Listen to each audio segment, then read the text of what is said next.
Setelah berhasil menghancurkan sesajen itu, Fajar langsung mengambil botol berisi air yang sudah dibacakan surat Yasin dan ayat kursi.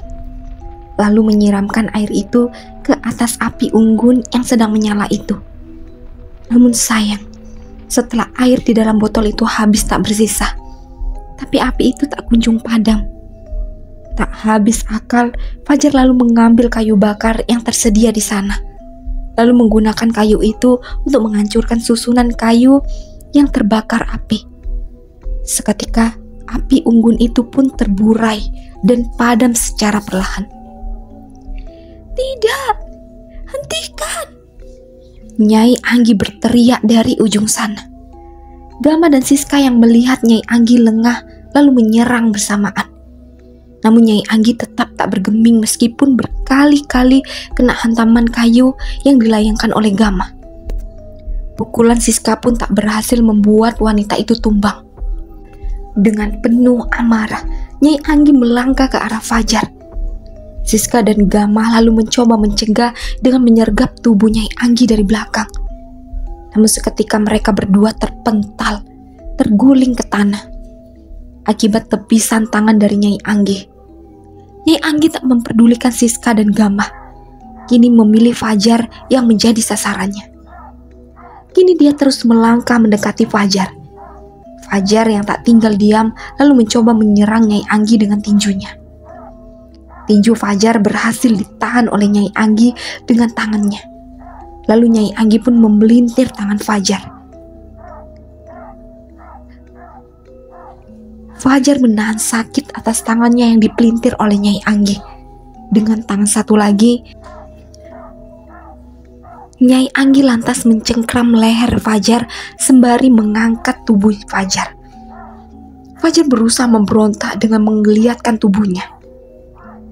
"Dasar bocah kaparat, berani-beraninya kau merusak sesajenku," ucap Nyai Anggi dengan mata memerah penuh amarah. Kuku tajamnya kian kuat mencengkram leher Fajar. Siska yang menyaksikan pemandangan itu langsung berlari ke arah Nyai Anggi. Dengan cepat, Siska langsung menancapkan tusuk konde perak Pak Ijol tempo hari. Tusuk konde itu ditancapkan Siska tepat di leher Nyai Anggi. Nyai Anggi berteriak kesakitan. Dengan cepat, Siska mencabut kembali tusuk konde perak itu dari leher Nyai Anggi. Fajar yang tadi dicekik oleh Nyai Anggi kini dilempar hingga mengenai dinding goa. Fajar terbatuk-batuk sambil mencoba menghirup oksigen sebanyak mungkin untuk mengisi paru-parunya. Leher Nyai Anggi memuncratkan darah hingga membasahi dan menyatu dengan kebaya merah yang dikenakannya. Gama dan Siska langsung mendekati Fajar dan membopong tubuh Fajar untuk bangkit. "Dari mana kau dapatkan tusuk konde perak itu?" tanya Nyai Anggi dengan suara bergetar menahan sakit. "Jangan kau kira aku kembali ke sini tanpa persiapan, nenek tua. Kau tidak perlu tahu di mana aku mendapatkan benda yang merupakan kelemahanmu ini," jawab Siska dengan lantang. "Berikan padaku, cepat, berikan padaku," ucapnya sambil menjulurkan tangan dan tangan sebelahnya masih menahan luka yang ada di lehernya. "Tidak," jawab Siska bersikeras. "Siapa kau sebenarnya, Siska? Bagaimana bisa kau memiliki tusuk konde perak itu?" tanya Nyai Anggi dengan suara parau. Tubuhnya berangsur-angsur membungkuk. Kulit wajahnya yang ayu rupawan kini mulai menggendur dan keriput. Nyai Anggi berubah kembali ke wujud aslinya. "Tubuhku, wajahku, tidak!" teriak Nyai Anggi sambil meraba-raba tubuh dan wajahnya. "Dasar anak kurang ajar, mati saja kau!" Nyai Anggi yang berubah menjadi nenek tua itu pun mencoba menyerang Siska kembali. Selendang yang tadi sempat dirobek oleh Siska kini kembali menyambar ke arah Siska. Siska yang sudah paham akan pergerakan selendang itu bisa dengan mudah mengelak. Meskipun darah Nyai Anggi bercucuran dari lehernya, tapi tenaga Nyai tidak berkurang. Hanya fisiknya saja yang berubah menjadi nenek-nenek. Siska menjadi heran. Apakah tusuk kende perak yang diberikan Pak Ijol tidak mampu untuk membunuhnya? Siska mulai bingung dan sempat ragu. Apakah yang salah di sini? Karena lengah, akhirnya Siska terkena sambaran selendang itu lagi. Tubuh Siska kembali terpental hingga berguling-guling di tanah. Siska mengerang kesakitan akibat tubuhnya terpelanting ke tanah dan menabrak batu yang cukup besar. "Siska!" Gama berteriak ketika menyaksikan Siska yang tumbang. Dengan buru-buru, dia pun melepaskan tubuh Fajar yang sedari tadi dibopong olehnya. Gama berlari menghampiri Siska yang masih tergeletak di tanah. Belum sempat menjangkau Siska, kini giliran Gama yang malah terkena sambaran selendang dari Nyai Anggi. Gama terpekik kesakitan ketika tubuhnya juga terpental akibat sambaran selendang itu. "Kalian semua tidak ada apa-apanya bagiku. Bagus kalian kemari dengan sukarela dan menyerahkan nyawa kalian dengan cuma-cuma padaku. Jadi aku tak perlu repot menangkap kalian satu persatu," ucap Nyai Anggi yang tertawa penuh kemenangan.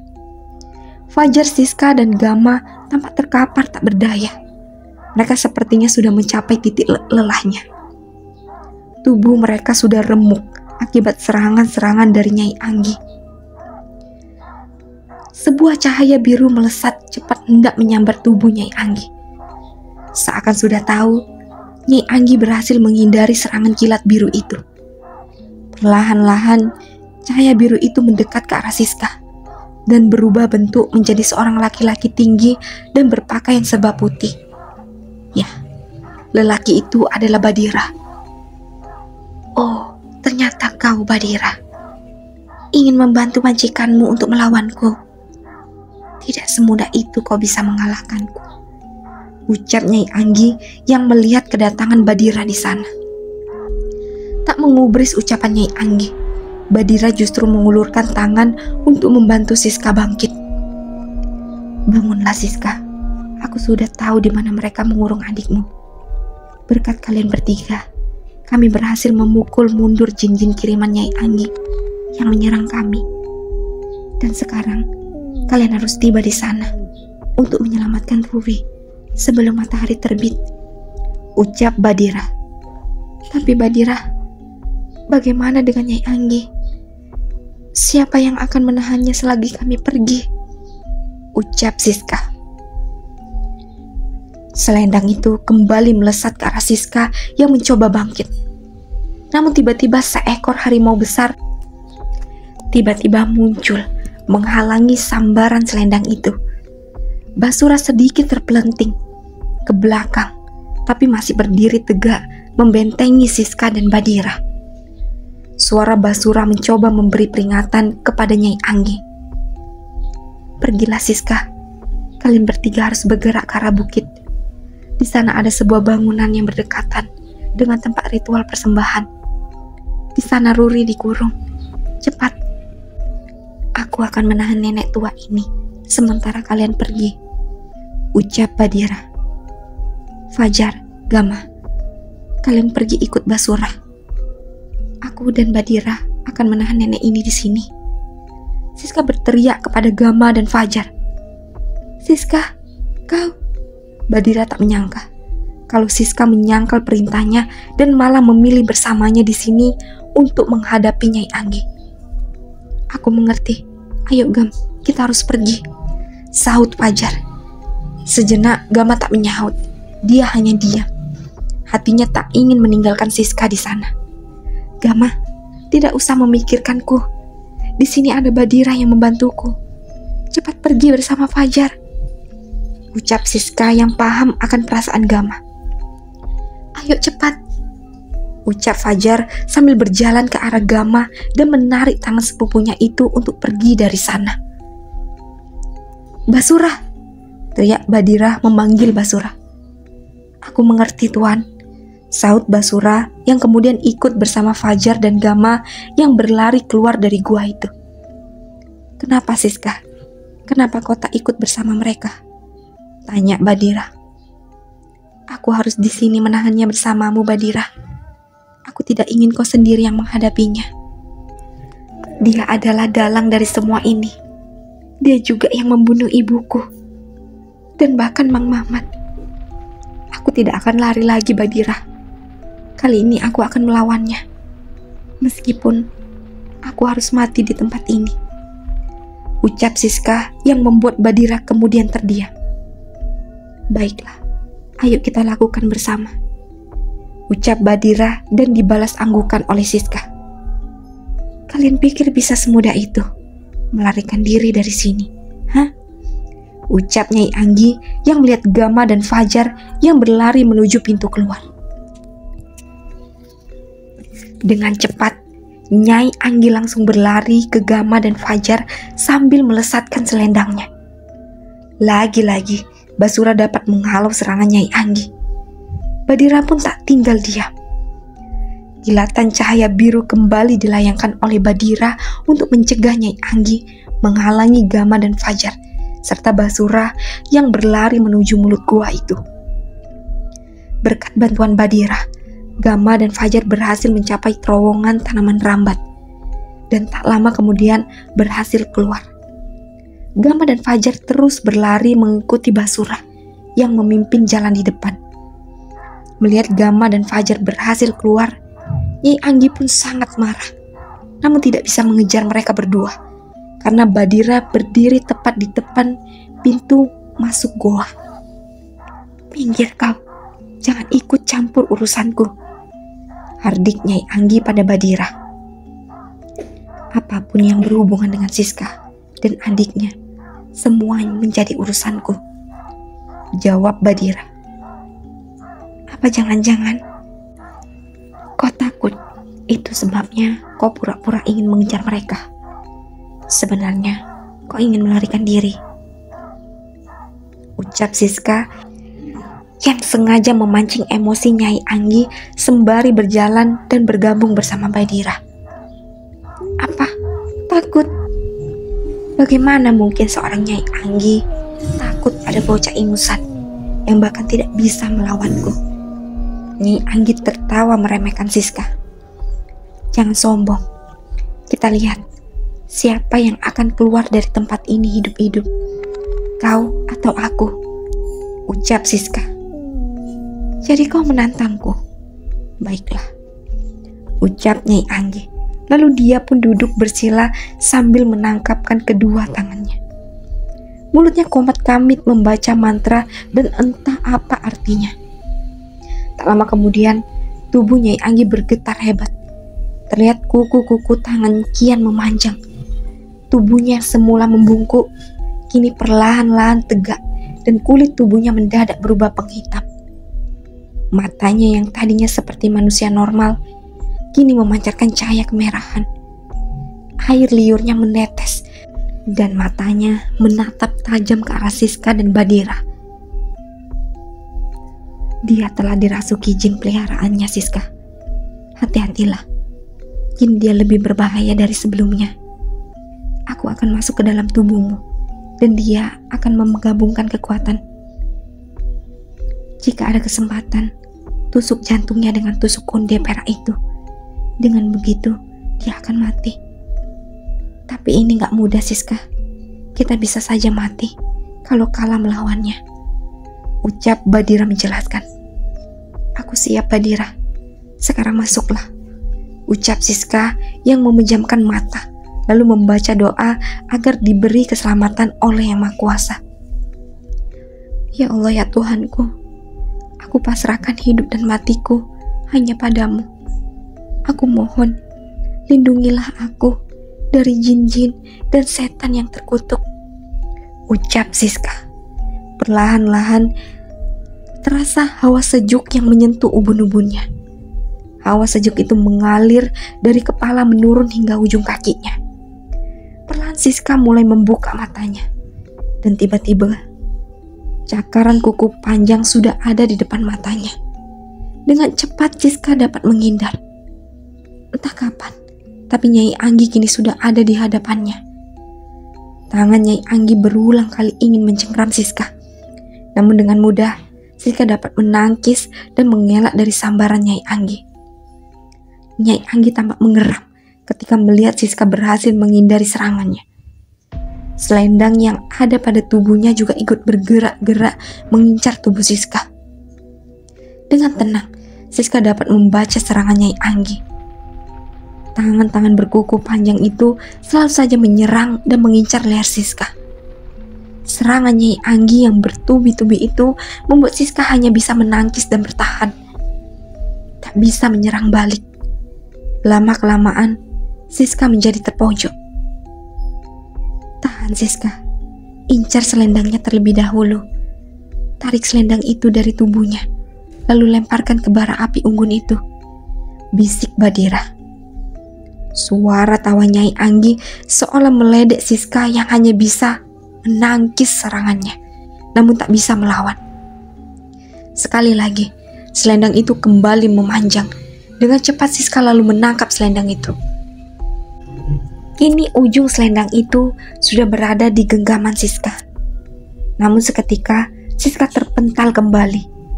Namun dengan sekuat tenaga, Siska tetap berusaha menggenggam selendang itu agar tak terlepas dari kedua tangannya. Nyai Anggi kemudian menarik selendangnya yang dipegang oleh Siska. Terjadi tarik-menarik antara keduanya. Keduanya sama-sama tak mau mengalah. Sampai akhirnya Siska melepaskan selendang itu dari genggamannya. Hal itu otomatis membuat Nyai Anggi terpelanting ke belakang. Melihat itu, Siska dengan cepat berlari ke arah Nyai Anggi dan menerjang tubuh Nyai Anggi. Bruk, tubuh Siska mendarat tepat di atas tubuh Nyai Anggi. Selendang itu kini terlepas dari tubuhnya. Dengan sigap, Siska lalu mengambil tusuk konde perak itu dari kantongnya. Dan dengan sekuat tenaga, Siska mengayunkan benda itu ke arah jantung Nyai Anggi. Nyai Anggi pun dengan sigap menahan tangan Siska. Namun sayang, tangan Siska lebih cepat bergerak. Tusuk konde itu berhasil menancap tepat di dada sebelah kiri Nyai Anggi. Hening. Teriakan Nyai Anggi terdengar sangat memekakan telinga. Nyai Anggi menghantam tubuh Siska dengan tangannya. Akibatnya, Siska kini terjatuh dari atas tubuh Nyai Anggi. Nyai Anggi lalu bangkit dengan tusuk konde yang masih menancap di dadanya. Dengan cepat, meraih leher Siska dan mencekiknya. Kuku-kukunya menusuk kulit leher Siska, membuat Siska meringis kesakitan. Dada Siska begitu sesak akibat cekikan Nyai Anggi. Tak ingin kehilangan nyawa begitu saja, Siska yang masih dalam cengkerapan Nyai Anggi itu pun mengangkat kakinya dan menendang ke arah tusuk konde yang tertancap di dada Nyai Anggi. Buk! Tendangan Siska sukses membuat tusuk konde itu tertancap lebih dalam menembus jantung Nyai Anggi. Dengan penuh kemurkaan, Nyai Anggi melemparkan tubuh Siska dengan sekuat tenaga. Akibatnya, Siska terlempar jauh dan tubuhnya menghantam batu besar. Tubuh Siska pun langsung terguling di tanah setelah menghantam batu besar itu. Siska berusaha menahan rasa sakit di tubuhnya. Untung saja Badira ada di dalam tubuhnya, sehingga Siska masih bisa sadar dan bangkit kembali. Di sebelah sana, Nyai Anggi terduduk menahan sakit di dadanya. Mulutnya terlihat mengeluarkan darah, dan sesekali terlihat Nyai Anggi terbatuk-batuk. Namun dia masih bisa bergerak. Tangannya mencoba meraih selendang yang tak jauh darinya. Nyai Anggi mengesot ingin meraih selendang itu. Siska, selendangnya. Jangan sampai dia berhasil meraih selendang itu, atau dia akan berhasil pulih, ucap Badira. Melihat itu, Siska lalu berlari ke arah selendang Nyai Anggi. Saat Nyai Anggi berhasil menyentuh selendang itu, Siska dengan cepat merebut selendang merah itu. Tolong, berikan selendang itu padaku. Terlihat Nyai Anggi memohon kepada Siska agar memberikan selendang itu. Siska pun tak menghiraukan permohonan Nyai Anggi. Dengan cepat, Siska melemparkan selendang itu ke bara api. Seketika tubuh Nyai Anggi menggelepar seperti ayam yang disembelai. Tak lama kemudian, seisi goa itu bergetar hebat. Batu-batu kecil mulai berjatuhan dari langit-langit goa. "Siska, keluar dari sini cepat," ucap Badira. Tubuh Nyai Anggi masih menggelepar di tanah. Sesaat Siska ingin pergi dari sana, tetapi dirinya ingat dengan tusuk konde yang masih menancap di dada Nyai Anggi. Siska ingat akan mengembalikan tusuk konde perak itu pada Pak Ijul. Sesaat Siska bimbang, apakah tusuk konde itu harus dicabut kembali? Sementara gua ini mulai berjatuhan, bebatuan yang sudah seukuran kepala manusia. "Cepat, keluar dari sini Siska," ucap Badira. "Tunggu Badira, tusuk kondenya,"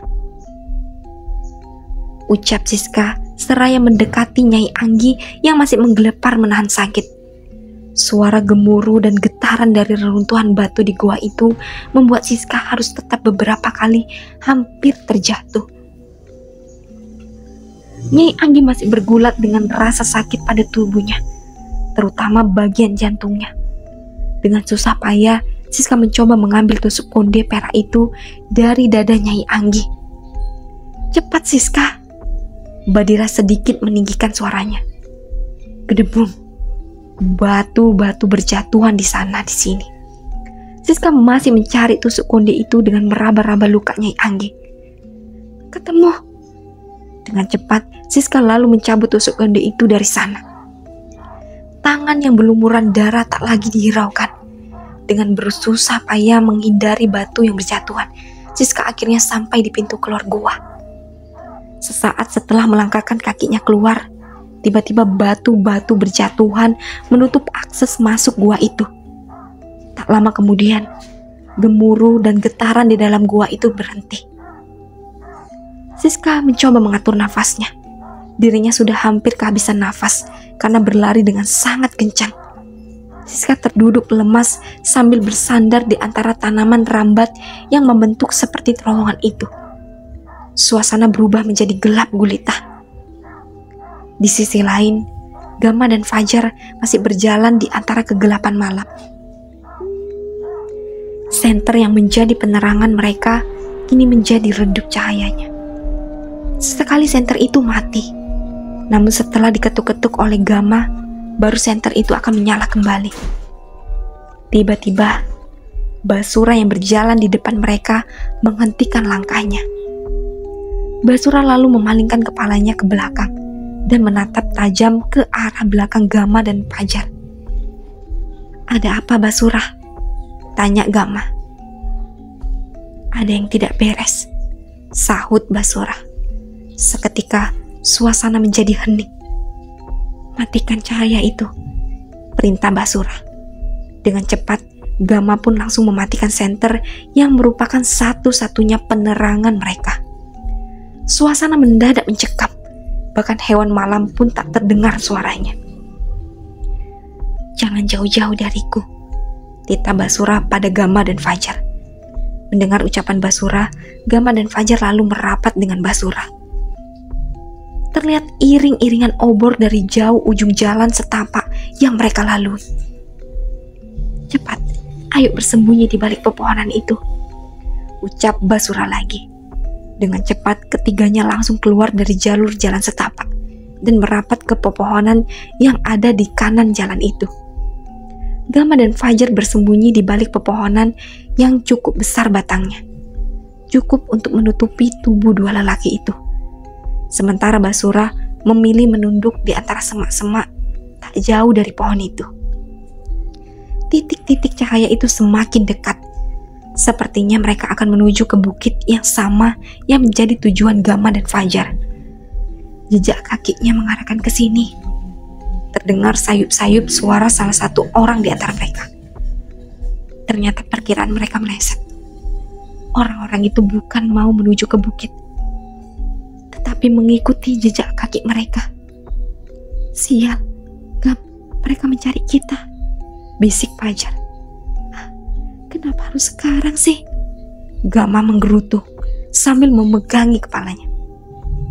"Kalian berdua larilah. ikuti jalan setapak ini. Ketika ada persimpangan, pilih jalur sebelah kiri. Lalu ikuti terus jalur itu sampai kalian menemukan tanjakan. Tetap daki tanjakan itu. Lalu kalian akan menemukan bangunan dan tempat pemujaan. Di sanalah Ruri ditahan. Aku akan menahan mereka sebisaku, ucap Basura. Tapi Basura, tidak ada waktu. Cepat, ucap Basura sambil keluar dari semak-semak itu, lalu duduk di tengah-tengah jalur jalan setapak dengan wujud harimaunya. Gama dan Fajar lalu bergegas keluar dari balik pohon dan langsung berlari ke arah bukit, meninggalkan Basura yang duduk di sana. Basura yang melihat orang-orang itu semakin mendekat lalu berubah wujud menjadi Nyai Anggi. Basura berdiri di tengah-tengah jalur menunggu orang-orang itu mendekat. Nyai, sedang apa Nyai sendiri malam-malam begini di sini? Bukankah Nyai sedang melakukan ritual untuk menjaga kampung kita? Tanya salah satu orang yang memimpin pencarian itu. Memangnya salah kalau aku berada di sini? Kalian sendiri sedang apa di sini? Tanya Basura mencoba mengalihkan mereka. Para penyusup telah memasuki kampung kita, Nyai. Mereka telah membunuh Bandi dan Rusmin yang berada di rumah Tuan Kades Kadir, Nyai. Lalu, mengapa kalian kemari? Tanya Basura yang masih dengan wujud Nyai Anggi. Kami mengikuti jejak kaki dari rumah Kades Kadir. Dan orang itu menggantung ucapannya, lalu saling menatap satu sama lain. Seketika mereka serentak terdiam, seperti menyadari sesuatu. Siapa namaku, Nyai? Tanya orang berjubah hitam yang juga memimpin orang-orang di belakangnya. Orang-orang itu tampak menyeringai menatap tajam ke arah Basura yang masih dalam wujud Nyai Anggi. Kenapa diam, Nyai? Selain itu, kenapa aroma tubuhmu ini seperti binatang hutan? Tanya orang itu lagi. Sial, sepertinya aku ketahuan, batin Basura. Tiba-tiba, sebuah cambuk melayang ke arah Basura. Basura dengan cepat langsung menghindari cambuk itu. Orang-orang di belakang langsung menjauhi lelaki yang melayangkan cambuk itu. Lalu, laki-laki itu membuka jubahnya. Terlihat jelas, seluruh tubuhnya dipenuhi bulu-bulu halus berwarna keemasan. Jari-jarinya keriput, namun kukunya memanjang berwarna hitam. Laki-laki itu menyeringai, menampakkan deretan gigi-giginya yang hitam.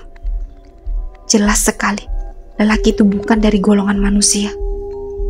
Lalu, siapakah lelaki ini sebenarnya? Siapa kau sebenarnya? Katakan, atau ku habisi kau sekarang juga. Tanya laki-laki itu kepada Basura. Basura memilih diam dan mengamati lelaki itu. Lalu perlahan Basura berubah wujudnya menjadi harimau kembali.